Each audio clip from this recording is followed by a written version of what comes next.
জাফরগঞ্জ এলাকায় গঙ্গার ঘাটে পড়ে রয়েছে কয়েক শতাধিক আধার কার্ড। শুক্রবার সকালে বিষয়টি নজরে আসতেই ব্যাপক হইচই সৃষ্টি হয় এলাকা জুড়ে। অরিজিনাল আধার কার্ড কিভাবে গঙ্গার ধারে পড়ে থাকতে পারে তা নিয়ে প্রশ্ন উঠতে শুরু করেছে। স্থানীয় বাসিন্দাদের দাবি, সাধারণ মানুষ মাসের পর মাস সহজে আধার কার্ড করতে পার না। আধার কার্ড করা থাকলেও আবার পোস্ট অফিসে মাসের পর মাস পড়ে থাকে। এর মধ্যেই কোনো যুক্তিতে গঙ্গার ধারে আধার কার্ড পড়ে রয়েছে। বিষয়টি নিয়ে পুলিশকে তদন্ত করে অভিযুক্তদের বিরুদ্ধে কঠোর ব্যবস্থা নেবার দাবি জানিয়েছেন আমজনতা।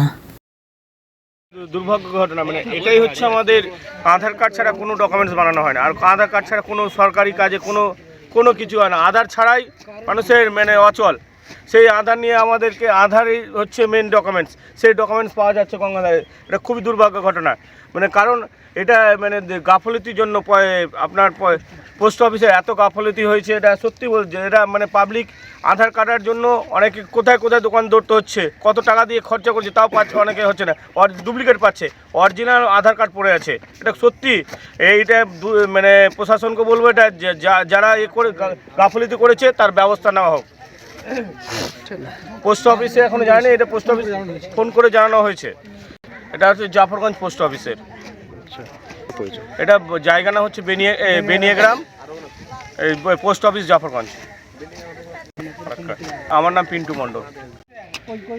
সকালবেলাতে আমি যখন ঘুমিয়েছিলাম তো আমার এক বন্ধু ফোন করলো, এই সামনেই বাড়ি। ও ফোন করে বললো যে তোর আধার কার্ডটা এখানে পড়ে আছে, সে নিয়ে যায়। তো আমি আসলাম, রীতিমতো গঙ্গার ধারে আসলাম, ঘুম থেকে উঠে রীতিমতো এসে দেখি যে আমার আধার কার্ড প্লাস আরও অনেক মোটামুটি প্রায় 30-40টা মতো আধার কার্ড এখানে পড়েছিল। আমাদের জাফরগঞ্জ গঙ্গার ধার যে আছে, আশোক প্রাথমিক বিদ্যালয় আছে, তার ঠিক নিকটেই গঙ্গার ধারে এসে এখানে পড়ে আছে। তো এসে আমি দেখি রীতিমতো যে অনেক কটাই আধার কার্ড পড়ে আছে, আমার নিজেরটাও পড়ে আছে, নিজেরটা নিলাম। প্লাস আমি এলাকার কিছু ছেলেগুলোকেও ডাকলাম, ডেকে বললাম যে দেখ, এখানে অনেক রিলেটেড হতে পারে ওদেরও। ওরাও এসে দেখলো যে হ্যাঁ, অনেক ওদের আত্মীয়দের মধ্যেও আছে, ওরাও এসে দেখলো।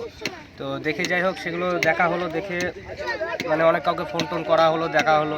আমি নিজের আধার কার্ডটা পেয়েছি, আমার নিজস্ব যে আধার কার্ডটা, এই যে এখানে আমি নিজস্ব আধার কার্ডটাও পেলাম।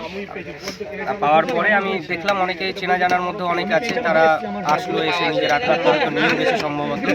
তার মধ্যে অনলাইনে সোশ্যাল মিডিয়াতে পোস্টও করলাম যে কারো যদি থেকে থাকে এসে দেখতে পারেন। তারপর আমি আমার রাখলাম, ডেকে আবার আপনাদের ডেকেছে, ডেকে নিয়ে এখন চলছে। কিভাবে দেখছেন আপনি? আমাদের যে ডাক বিভাগ সমস্য, এদেরই একটা ভুল, যে দায়িত্বটা যেভাবে দেওয়া হয়েছে তারা ঠিকভাবে পালন করছে না। কারণ তাদের রীতিমতো প্রত্যেকটা মানুষের যার যেটা আধার কার্ড তার বাড়িতে পৌঁছে দেওয়ার কথা, সেটা না পৌঁছে দিয়ে তারা কি করেছে, সেটা গঙ্গার ধারে এসে ফেলে দিয়ে চলে গেছে। সেটা তাদের ভুল, তাদের ওপরে তাদের এগেনস্টে কোনো একটা কড়া পদক্ষেপ নেওয়া উচিত এর বিরুদ্ধে। Post office Jafarganj post office. আমার নাম হচ্ছে আকাশ দাস, গ্রাম বেনিয়াগ্রাম, পোস্ট অফিস জাফরগঞ্জ, থানা ফারাক্কা, মুর্শিদাবাদ জেলা।